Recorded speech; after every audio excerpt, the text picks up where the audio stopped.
Directly coming back to question, Taqi साहब मेरा पहला सवाल मैं आपसे स्टार्ट करता हूं कि आप politics remained for 18 months in a turmoil in Israel.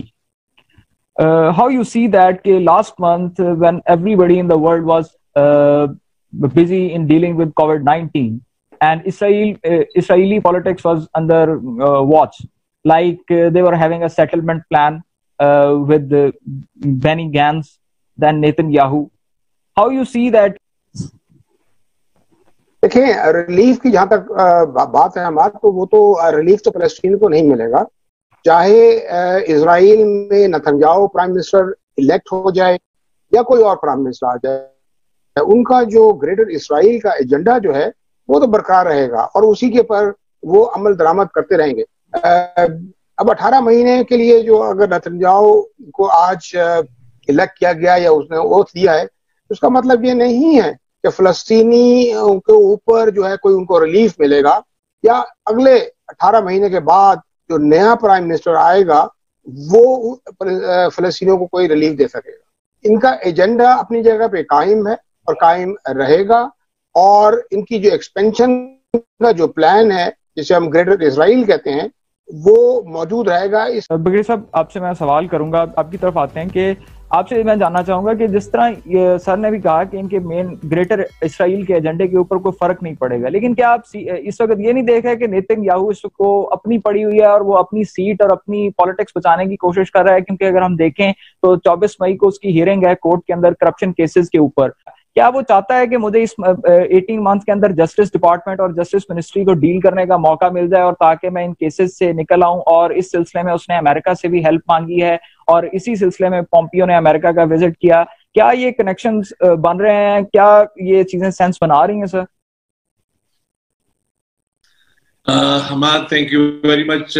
थोड़ा सा जो आपका तवकीर साहब से सवाल था, मैं पहले तो उस पे जाऊंगा। इंसानी जिंदगी जो है वो सारी की सारी रिकॉर्डेड है और कौमों की अपनी एक तारीख है, कौमों का एक तरीका है, उनका एक मुआशरती तरीका है, उनका एक तहजीब नफ्स का तरीका है। हम जिन लोगों की बात कर रहे हैं उनका तरीका शुरू से जो रहा है मैं थोड़ा सा दोहरा दूं। And this is exactly as per the books, वो तौरात हो, इंजील हो या कुरान हो, उनका तरीका यही है कि हमेशा नेक लोगों को मारो। बनी 40 से लेकर मुख्तलिफ रवायात में 43 है और मुख्तलिफ में 170 अंबिया है एक दिन में कत्ल करना। एक नंबर 2, वो खुद कभी मुकाबला नहीं करते। वो अल्लाह और अल्लाह के रसूल को कहा मुकाबला करो। आज भी वो जो कायम है उनको कायम रखने के लिए वो खुद नहीं कायम रह सकते। आपको मालूम है कि वो कैसे खड़े हैं, कौन है जो सरपरस्ती कर रहा है, कौन है जो शील्ड है, कौन है जो उनके लिए ढाल बना हुआ है, कौन है जो उनके हर जुर्म पर पर्देपोशी उनके जुर्म की करता है, कौन है जो हर जगह उनके लिए वीटो करता है। खुद आज तक उनकी तारीख नहीं है लड़ने की और जीतने की। वो तो 2 बंदे 6 लाख में से टोटल गए, ने कहा था कि वो दरवाजा खोल देते हैं।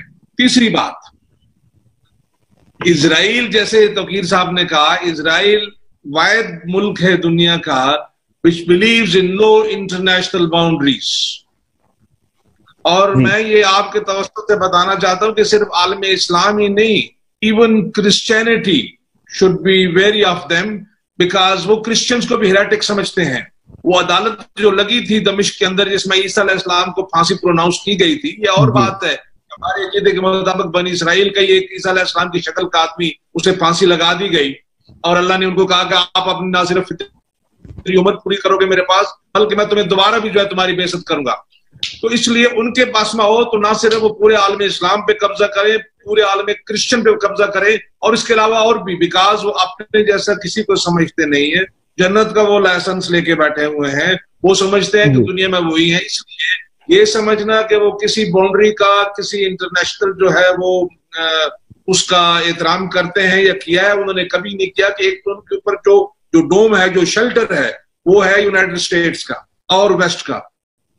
अब उसके बाद क्या हुआ कि इसमें जो एक और चीज जिसने ये, आप अगर सोए हुए हो ना, आप थके हुए हो, फटीग करके सोए हो, तो कोई दूसरा आपको नहीं जगाएगा, आपको खुद जागना पड़ता है और फिर आप दूसरों को जोड़ते हैं कि उठो भाई टाइम हो गया है, क्योंकि सारे थके होते हैं। और इस्लामिक वर्ल्ड तो 1200 साल से थका हुआ है। इस वक्त जो ज़मानी इक़्तिदार जिन लोगों के हाथ में है अनफॉर्चुनेटली वही हैं जो फलस्तीनियों के पीठ में खंजर घोंप रहे हैं, और वही हैं जो कश्मीरियों के पीठ में खंजर घोंप रहे हैं, वही हैं जिन्होंने चुप साध रखी बर्मा के ऊपर में अंदर इतनी मुसलमानों की खूनरेजी पर।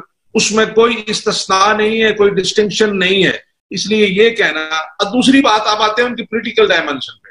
Since 1947 there has never been a political stability in Israel. Remember, Labour and Likud वो हमेशा आराफ पे रहे हैं, एक एज पे रहे हैं, कभी किसी को अक्सरियत नहीं मिली, और इसी तरीके से वो हुकूमतें बनाते आए हैं, आपस में मिलाप करके। कभी लेबर और लिक्विड मिल जाते हैं, कभी कोई और मिल जाता है।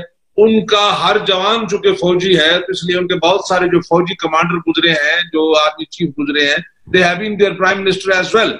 बट एक एजेंडे पे उनको इत्तेफाक है, और वो है कि अल्लाह के हर बंदे को जमीन से, उसके ऊपर से उसको खत्म कर दो।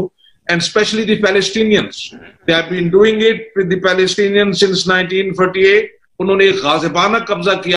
हाँ, जहां तक दुनिया की बात है तो जेनेवा कन्वेंशन 4 जो बड़ा क्लियर कहता है कि किसी भी जो ऑक्यूपेशन फोर्स है उनको हक नहीं है कि वहां कोई सेटलमेंट बनाए, कोई जो एक जो है ना एनेक्स करे उस जमीन को। वो डंके की चोट पे कर रहे हैं, और करते आ रहे हैं, और करते चले जाएंगे। मेरे ख्याल में उनका बस चलेगा तो नेक्स्ट मूव उनकी जो है वो towards Egypt and towards Jordan and towards Saudi Arabia होगी। I think the Muslim world must wake up to this. This is my take. तो सर, इस तमाम सूरत हाल के अंदर आप किस तरह देखते हैं कि इर्द गिर्द के जो हमसाया मुल्क हैं वो किस तरह से रिस्पॉन्ड करेंगे? क्या वो इस पोजीशन में हैं कि वो कोई रिस्पॉन्स दे सकें? तो मेरा नहीं ख्याल कि लेबनान या इजिप्ट या जॉर्डन इस काबिल हो सकेंगे कि वो इजराइल के खिलाफ को एक इत्तेहाद बना सकें। उसके अलावा आपको मालूम ही है कि इजिप्ट को और जॉर्डन को हर साल जो है वो यूएस से एक सर्टेन अमाउंट जो है वो उनको देता है ताकि वो अपना मुंह चुप करके रखें और इसराइल के खिलाफ ना बोलें। तो इन सारी चीजों को अगर हम देखते हैं तो मेरा नहीं ख्याल कि कोई भी अरबी ममालिक इस काबिल है या हो सकेगा कि वो इसराइल के खिलाफ जंग कर सके, उनके खिलाफ कोई लाए अमल बना सके। क्या आप समझते हैं कि फलस्तीनी जो लोग हैं वो दरबदर होंगे? क्या उनको कोई छत देने वाला मुल्क भी मौजूद है या नहीं? जिंदर साहब, मैं आपसे ये जानना चाहूंगा। अमाद, पिछले 73 साल की तारीख ये बताती है कि अगर दुनिया में वाहिद कोई मुल्क है जिसने कश्मीरियों के लिए, जिसने फलस्तीनियों के लिए, इनफैक्ट दुनिया में जहां कहीं भी जुल्म हुआ, पाकिस्तान वाहिद मुल्क है जहां के अवाम सड़कों पर भी आते हैं, जहां की पोलिटिकल लीडरशिप भी बोलती है, जहां मुज़ाकरे होते हैं, जहां सेमिनार होते हैं, जहां आर्टिकल लिखे जाते हैं। लेकिन ये कहना कि जो अड़ोस पड़ोस के जो अरब ममालिक हैं, लेकिन with the present leadership they have and with the present wherewithal they have other than the money and the ayashi, मेरे ख्याल में वो तो दुनिया के किसी मलेशिया का मुकाबला नहीं कर सकते। ट्रेंड आर्मी तो बहुत दूर की बात है, like Israel where everybody is a soldier.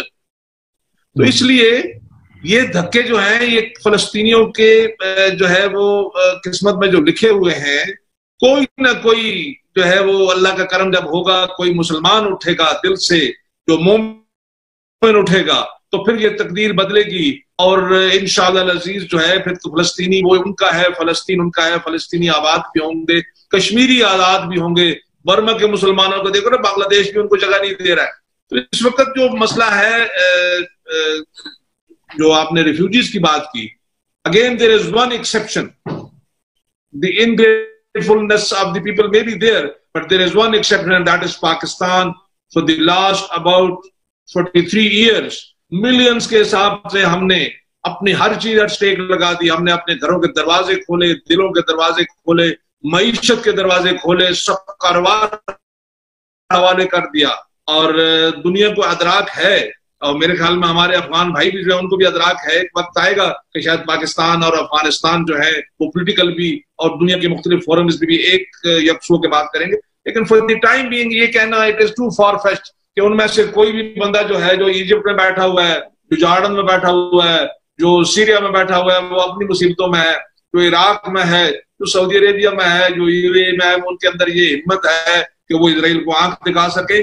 अगर मैं यहाँ पे थोड़ी सी लिबर्टी लूं तो ترکی اور پاکستان دو ایسے ممالک ہیں جنہوں نے اسرائیل کی ہاسٹیلٹی کے خلاف بات کی. جس طرح ترکی نے پچھلے سال کشمیر کے اوپر بھی کھول کر ہندوستان کے منہ پر تماچے مارے کہ خدا را ہوش کرو، انسانیت کو جینے دو. تو کہ صاحب یہاں پہ ایک بہت امپورٹنٹ کوشچن جو ہے نا وہ ترکی کے حوالے سے ابھرتا ہے کہ کیا ترکی فیوچر سسٹین کر سکے گا، کیونکہ ترکی جو ہے وہ اس وقت بہت ہی انٹرنیشنل پریشر کے اندر ہے، کیونکہ 2023 کے اندر ٹریٹی آف لوزین جو ہے وہ اینڈ ہو جائے. دیکھیں حماد، ہم نے اس کا جو ایک ٹریلر جو تھا وہ ہم نے ترکی میں دیکھ لیا جب وہاں پر فوجی بغاوت کرنے کی کوشش کی گئی تھی گولن کے تھرو، جو کہ خود امریکہ میں ایکسائل میں بیٹھا ہوا ہے. تو امریکہ اور دوسرے ان کے جو اتحادی ممالک ہیں ان کو اچھی طرح علم ہے کہ 2023 میں جب یہ معاہدہ ختم ہو جائے گا تو ترکی کو ہر قسم کی آزادی ہوگی، ویپن بنانے کی بھی اور ایکسپورٹ کرنے کی بھی، اپنی آرمی کو ایکسپینڈ کرنے کی بھی. تو وہ یہ دیکھ رہے ہیں کہ دنیا میں ترکی ایک پاور بن کے ابھرے گا. اس کو انہوں نے ختم کرنے کے لیے یہ گولن والا جو سارا قصہ تھا وہ انہوں نے شروع کیا، اور جس میں ترکی کافی حد تک کامیاب ہوا لیکن بہت کمزور بھی ہوا. ان کی نہ صرف اکانومی کمزور ہوئی بلکہ آپ دیکھیں کہ ان کی 50% جو آرم فورسز کے جو سینئر موسٹ جنرلز تھے وہ بھی ان کو بھی سائیڈ لائن ہونا پڑا. ان کے بیوروکریٹس کو بھی ہٹایا گیا، ان کے بہت سارے اسکالرز، انٹلیکچوئلز، ٹیچرز، ان سب کو سائیڈ لائن کرنا پڑا اور انہیں اریسٹ کرنا پڑا، جس کی وجہ سے ترکی کافی کمزور ہو گیا اور ابھی بھی ہے. دیکھتے ہیں کہ پاکستان اور ٹرکی جو ہیں وہ بہت ووکل رہے ہیں اگینسٹ اسرائیل، لیکن ہمیں ریسنٹلی اسلام آباد کے اندر اسرائیل کے فلیگ ہمیں نظر آنے کو ملے. There are some moles who are working for them. کیا ہم پاکستان اور ترکی جو ہے وہ اس الائنس کو آگے لے کے جا سکیں گے اسرائیل کے اگینسٹ؟ کیونکہ ہم نے دیکھا ہے کہ پاکستان جو ہے وہ کوالالمپور سمٹ کے اندر بھی شرکت نہیں کر پایا کیونکہ ویسٹرن پریشر بہت زیادہ تھا. سر اس پہ تھوڑے سے اپنے ریمارکس دیجیے گا بغیر صاحب. حماد، پہلے تو یہ ہے کہ تھوڑی سی چیزیں جو ہسٹوریکلی کے لیے کچھ لوگ ہوتے ہیں جو آگے ڈیفرنس پیدا کرتے ہیں. Turkey has diplomatic relations with Israel. They had very good relations with Israel. The difference is Mr. Tayyip Erdogan. He came, and as he stands for the Islamic unity and the Muslim brotherhood, ترکی کے لوگ پاکستانیوں کی عزت کرتے ہیں، پاکستانی ترک کی عزت کرتا ہے، and it can be a very good اتحاد. In fact ہمیں تو اتحاد مسلمین کی بات کرنی چاہیے اور وہ لوگ جو ادھر ادھر سے نکلے ہیں ان کی بات کرنی چاہیے. جہاں تک بات ہے things happening right in front of us، ایک ایسی چیز جس کا لوگ کہہ رہے ہیں کہ پوری دنیا میں وزن 1 گرام سے بھی کم ہے. It has taken the world by a storm and we are so helpless everybody کہ آج ہم زوم پہ کیوں بات چیت کر رہے ہیں، ہمارے سارے سیمینار ویبینارز میں تبدیل کیوں ہو گئے ہیں. Everybody is taking a shelter. So the dynamics, the world dynamics may be very different after this corona warfare میں کہوں گا جو ہم لڑ رہے ہیں. So there may be few changes at the highest level کہ جی جو ورلڈ پاورز ہیں ان کے اندر کچھ تبدیلیاں ہوں، کچھ چیزیں آلریڈی ہو رہی ہیں. I think yen is gaining، آپ کو پتہ ہی ہے. پیٹرو ڈالر جو ہے اس کی پیٹرول کی جب اہمیت ختم ہو رہی ہے تو پیٹرو ڈالر بھی آہستہ آہستہ ڈاؤن ہو رہا ہے. So lot of things are happening. Basically جو سوال ہے وہ یہ ہے، it is not what Israel is thinking, it is not what West is thinking, it is what we must do. That is the question. What the Muslim world must do. We are not against anyone. Muslim world is not against Islam. Stands for peace. Islam to matlab hi aman hai, but we have the right to protect ourselves. Are we able to? Do we have everything to protect ourselves from any aggression from any side? That is the question. What Israel thinks, what US thinks, what West thinks, what anybody else thinks is immaterial. جب تک آپ خود اس قابل نہیں ہوگے کہ آپ کھڑے ہو کے in the Committee of Nations بات کر سکیں. You have the necessary thing, you have the tongue and you have the weapon to talk. تو میرے خیال میں جب آپ کے پاس یہ ہوگا تو ترکی has a good leader. اللہ کرے کہ وہ قائم دائم رہے، جیسے توقیر صاحب نے پوائنٹ آؤٹ کیا. There was a very serious effort to remove him. تو اللہ کرے وہ اپنی جگہ پر قائم رہے. پاکستان کے اندر I think in the Islamic world and in the entire world one of the best armed forces Pakistan کے پاس ہیں. ہمیں وہ بیس اپنا بڑھانا چاہیے، ٹیکنیکولوجیکل بیس بڑھانا چاہیے. ہمیں کوشش کرنی چاہیے کہ اپنے دوستوں کے توسط سے ہم یہاں پر انفراسٹرکچر لگائیں کہ کسی بھی خراب صورتحال کے اندر ہماری جو کمک ہے، ہماری جو ری انفورسمنٹس ہیں، ہماری جو ٹیکنیکل اسسٹنس ہے وہ بند نہ ہو جائے پھر کسی ترمیم کے آگے آ کے. ہمیں یہ کوشش کرنی چاہیے، ہمیں مسلم امت کے اتحاد کی کوشش کرنی چاہیے. We must go out and give this message to the entire Muslim world. ہماری لیڈرشپ کو یہ چاہیے کہ وہ اپنی ہم جو چھوٹی پیٹی لڑائیاں لڑ رہے ہیں، interprovincial and interreligious اور انٹر پتہ نہیں اور کیا کیا، ان کو ختم کریں. I think we should assume this thing کہ عالم اسلام اکٹھا ہے تو رہ سکتا ہے، اکٹھا نہیں ہے تو پیس میل enemy will eat us up. What is happening on our eastern side کس سے چھپی ڈکی بات نہیں ہے. I think we are the army must be alive to that, the air force must be alive to that, navy must be alive to that, but it has to be the people of Pakistan and the political leadership جن کو اس بات کا ادراک رکھنا ہے کہ دشمن کیا سوچ رہا ہے. صرف جو ہے نا انٹرنیشنل میڈیا کو انٹرویو دینے سے یا پریس کانفرنس کرنے سے نہیں. We have to, I am sure لوگ لگے ہوئے ہیں، ضرور لگے ہوئے ہیں، وہ اپنا کام کر رہے ہوں گے. We are sitting outside the operation rooms، وہ لگے ہوں گے، لیکن خطرات جنون ہیں. اس لیے بجائے اسے کہ ہم یہ ڈسکس کریں کہ وہ کیا سوچ رہا ہے، اس کی سوچ بڑی واضح ہے. وہ سوچ جو ہے وہ صدیوں ہزاروں سالوں کی اس پہ محیط ہے. اس سوچ پہ ہمیں نہیں، ہمیں یہ دیکھنا ہے ہم سے کہاں بھول ہو گئی، ہم کہاں اپنے رستے کو گم کر چکے، ہم کہاں نور سے نکل کے ظلمات کی گھاٹیوں میں گر گئے، ہم کیسے واپس روشنی میں آ سکتے ہیں. یہ سب ہم کہاں پہ غلطی کر جاتے ہیں.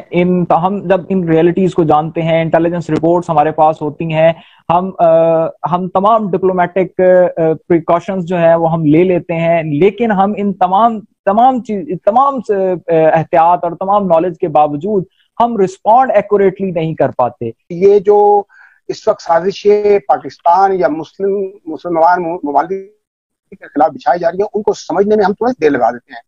ہم اپنا بیانیہ جو ہے وہ دنیا کے سامنے اگریسولی ابھی تک پیش ہی نہیں کر سکے. چاہے وہ پاکستان کا اپنا بیانیہ ہے، چاہے وہ پاکستان کا بھارت کے خلاف بیانیہ ہے، چاہے وہ کشمیریوں کے لیے آواز اٹھانا ہے، وہ ہم ابھی تک پیش ہی نہیں کر سکتے. اس لیے ہمیں ایک اگریسو ڈپلومیسی اختیار کرنا ہوگی، نہیں تو ہم کامیاب نہیں ہو سکتے.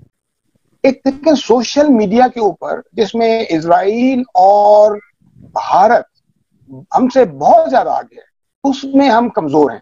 سوشل میڈیا پہ فیک نیوز، سوشل میڈیا کے اوپر جو ویڈیو چلائی جاتی ہیں، ہمارے اپنے لوگ جو ہیں وہ ان کو بغیر سوچے سمجھے آگے فارورڈ کر دیتے ہیں اور وہ سمجھتے ہیں کہ انہوں نے بڑا اچھا کام کیا. تو ہمیں دو چیزیں کرنی ہیں. ایک تو یہ جو فیک نیوز ہیں سوشل میڈیا کو ہمیں چل رہی ہیں یا ویڈیو چل رہی ہیں، ان کو ہمیں کسی طرح کنٹرول کرنا ہوگا، اور پھر اپنا ایک ایسا پلیٹ فارم بنانا ہوگا جو جس میں اچھے ایکسپرٹ بیٹھے ہوں اور جو دنیا میں اپنا سوشل میڈیا کے تھرو وہ اپنا ایک پیغام پہنچا سکے. جو توقیر صاحب نے بات کی اسی کو آگے بڑھاتے ہوئے میں یہ کہوں گا کہ I think we can learn a lesson or two from Israel. ان کی پولیٹیکل پارٹیز میں بہت زیادہ پولرائزیشن ہے، لیکن ان کی جو نیشنل نیریٹو ہے they are all one. وہ ہمیشہ ایک اس پہ ہوتے ہیں. ہمارے یہاں اس کی بہت کمی ہے. اگر ایک بندہ ہمارے پولیٹیکل لیڈرشپ میں یہ دیکھا ہے کہ اگر ایک بندہ قرآن کے لفظ پہ اٹھا کے کھڑا ہو، دوسری سائڈ میں اس کو ہر حالت میں اپوز کرنا ہے. تو پہلی بات تو یہ ہے کہ آپ ایک ایسا نیشنل نیریٹو بنائیے جس کے پیچھے پوری قوم کھڑی ہو، جس کے پیچھے اپنے سوشل میڈیا نہ اٹھ کے پڑ جائے. یہاں کوئی ایسی چیز نہیں ہے جس پہ تنقید نہ ہوتی ہو. ہر چیز، اچھی چیز بھی تنقید ہوتی ہے، بری تو ہے ہی بری. تو کم از کم نیشنل یونٹی کے لیے کام کرنا چاہیے. اور جب یہ نفاق جو ہے یہ ہائیسٹ لیول پہ پروموٹ کیا جائے at the level of the political leadership, تو یہ بہت غلطی کی بات ہے، یہ بہت زیادتی کی بات ہے. ہمارے عوام کے اندر اس قدر پولرائزیشن ہو چکی ہے کہ اگر آپ سوشل میڈیا آپ ہی مجھے کچھ چیزیں بھیجتے ہو جو اس میں غلاظت ہوتی ہے یا جو ایک دوسرے کے لیے گالیاں ہوتی ہیں، وی ہیو لاسٹ ریسپیکٹ. ہمیں ضرورت ہے کہ ہم اپنی افواج کو گالیاں نکالنے کے بجائے ان کے پیچھے سیسا پھیلائی ہوئی دیوار بن کے کھڑے ہو جائیں. ہمیں چاہیے کہ ہم مسلم ورلڈ کو جو ہے وہ، اور جیسے آپ نے پہلے ایک مثال دی کانفرنس نہ اٹینڈ کرنا، اس قسم کی چیز ہمیں نہیں کرنی چاہیے. ہمیں ہر وہ چیز جو امت کو متحد کرنے کا باعث بنے، پاکستان اور عالم اسلام کی ترقی کا باعث بنے، اس میں اپنا حصہ ڈالنا چاہیے. اور we should not be slave to any one. یہ بات بڑی پکی ہے، اس کو ذہن میں رکھیے. اگریسولی ہماری ڈپلومیٹک کور جو ہے، I think they have to perform and they have to perform like our armed forces do in times of crisis, वो इंटरनल क्राइसिस हो या बॉर्डर्स के ऊपर क्राइसिस हो। Unfortunately that is lacking. अभी भी एक इस कोविड के जमाने में आपने देखा, उससे पहले भी देखा, कश्मीर के मसले में भी देखा, तिजारत के मसले में भी आप देख लें, बिजनेस पे देख लें, you have to personally ring up here and there. तो हमारे जो वो लोग हैं जो हुकूमत चलाने के माल जो लोग हैं, they have to change their ways and they have to be facilitator. उन्होंने ऑब्स्टिकल्स नहीं खड़े करने, उन्होंने लोगों के रास्ते में जो है ना खंदकें नहीं खोदनी, उन्होंने पाकिस्तान का व्यू पॉइंट अगले दिन, अगर जो मेरे पास अगर जो रिपोर्ट आई है अगर वो सही है, अगर 22,000 लोग जो हैं जो पाकिस्तान को चला रहे हैं वो गैर मुल्की हैं, इस वक्त उनके पास वो डुअल नेशनैलिटी है और वो ग्रेड 22 से लेकर ग्रेड 17-16 तक हैं, तो मेरे ख्याल में फिर हमारी जो पाकिस्तान से वफादारी है वो तो बहुत ही अजीम है। और ये सिर्फ फौजी हैं जिनका नाम नहीं था, और गालिबन उन पर फौज चूंकि इंटरनली बहुत सख्ती करती है। तो आपके इस प्रोग्राम से तवज्जुह से ये मैं डिमांड करता हूँ कि उन सब की जो सिटीजनशिप है बाहर की, उसको खत्म किया जाए, और अगर नहीं है तो then they should be thrown out of the services. दूसरा, आवाम को चाहिए कि वो अब थोड़ा सा, बहुत अरसा गुजर गया, मेरे ख्याल में इजरायली अवाम ये कम अज कम पोलिटिकल मेच्योरिटी तो दिखाते हैं कि जो उनका व्यू पॉइंट है उसको एक्सप्रेस करते हैं। हुकूमत बने या न बने, साल में 3 इलेक्शन हो जाए, हमारी आवाम को भी चाहिए कि आप खोटे खरे की तमीज कर लें, और अगर समझते हैं कि सब खोटे हैं तो then they should unearth some new खरा। किसी जगह से कोई न कोई किसी तरह, किसी जिस तरह वो एक परिंदा आजकल एक वीडियो फिर रही है कि वो उसके चलगोजे के बीज दबा रहा है, हो सकता है कहीं कोई दवा पड़ा हो, उसको बाहर निकालें। लेकिन पाकिस्तान है, रिमेंबर मैं लास्ट बात करूंगा, पाकिस्तान है तो हम हैं, पाकिस्तान नहीं है तो फिर ये हमारी सियासत, ये हमारी टनैली ब्रिगेडरी, ये हमारी जो रिस्क असेसमेंट वाले एक्सपर्ट हैं तौकीर साहब, we will land up doing something very very mean अगर एनिमी आ गया। इसलिए हमने पाकिस्तान को अल्लाह के फजल करम से कायम रखना है, इत्तेहाद कायद का पैगाम था उस पर अमल करना है, और उसके बाद दुनिया की जो जो जो उम्मत का एक कॉन्सेप्ट है वो भी लेके चलना है। अल्लाह भी मदद करेगा, अगर हम खड़े होंगे तो वो जरूर तौफीक देगा, और हमें खड़ा होना चाहिए। Young people like you, if they are on the scene and you remain worried about certain wrong things, I appreciate you, I appreciate this program. अल्लाह करे बहुत सारे लोग देखें और इससे इस्तेफादा करें। Thank you very much sir. तो ऑडियंस से इजाजत चाहेंगे? मैं जो ब्रिगेडियर जंजुआ साहब ने बात की बिल्कुल 100% सही है। मैं सिर्फ एक और अपने अवाम को, अपने जो हुक्मरान हैं उनको ये कहना चाहूंगा कि फलस्तीन की तरफ देखें। फलस्तीनियों का कोई मुल्क नहीं है, और वो रोते हैं कि काश हमारा एक मुल्क होता जिसमें हम आजाद बाशिंदे की तरह फिर सकते, आजाद बाशिंदे की तरह हम वहाँ मसाजिद में जा सकते। लेकिन हमने उनसे सबक नहीं सीखा। हमें अल्लाह का शुक्र अदा करना चाहिए कि हमें पाकिस्तान मिला है, और पाकिस्तान को मजबूत करने के लिए हमें हर तरह की कोशिशें वो करनी पड़ेगी, ना कि इसको तोड़ने की कोशिश करनी होगी। हमें मजबूत पाकिस्तान चाहिए, और वो सिर्फ और सिर्फ उस वक्त हो सकता है जब हम देखें कि दूसरे ममालिक में उनके पास जो है जगह रहने की नहीं है। तो इसीलिए मैंने फलस्तीन का जो मैंने आपको रेफरेंस दिया वो इसलिए दिया है कि वहां पर वो फलस्तीनी अवाम पिस रहे हैं। देखिए कश्मीर में भी वो कश्मीरी अवाम जो है वो पिस रहे हैं, उनको वो आज़ादी नहीं है जो हमें इस मुल्क के अंदर आज़ादी हासिल है। तो इस आज़ादी का नाजायज फायदा मत उठाएं, और जैसे ब्रिगेडियर जंजुआ ने कहा कि हमें पाकिस्तान की आर्म फोर्सेस को और मजबूत बनाना होगा, उनके शाना बशाना चल के हमें पाकिस्तान को और आगे बढ़ाना होगा। और आखिरी चीज मैं ये भी कहूंगा, Hammad, you don't dash to a country after taking 15 hours flight to discuss 8 hours things. There must be few things serious, and accession की बात किसी अगले प्रोग्राम में करेंगे। And I think the Americans might have told Mr. Netanyahu to either green signal दिया होगा या ये कहा होगा, because आजकल के जमाने में जब आप और मैं दूर दूर बैठे हम तीनों गुफ्तगू कर रहे हैं, तो the message could have been conveyed through a phone or Zoom or something else. लेकिन ये डैश करना 16 घंटे की प्रवास करके 8 घंटे रहना, there has to be something serious. So let's discuss that in some other program. Thank you very much. इंशाल्लाह। Thank you sir. Thank you sir. अगर आज मैं हमारी गुफ्तगू का हासिल अगर एक जुमले में परोने की कोशिश करूं तो वो ये है कि हमें अपने कदम पर साबित रहना होगा, और साबित कदमी का मुजाहरा करना होगा, और अपनी सिमत बतौर पाकिस्तानी और बतौर मुसलमान सीधी करनी होगी, बजाय इसके कि हम लोगों के लोग जो दूसरे ममालिक की पॉलिसी या उनके थिंक टैंक्स मामलात पे काम कर रहे हैं, they are working and they will work and they will keep working on their agenda.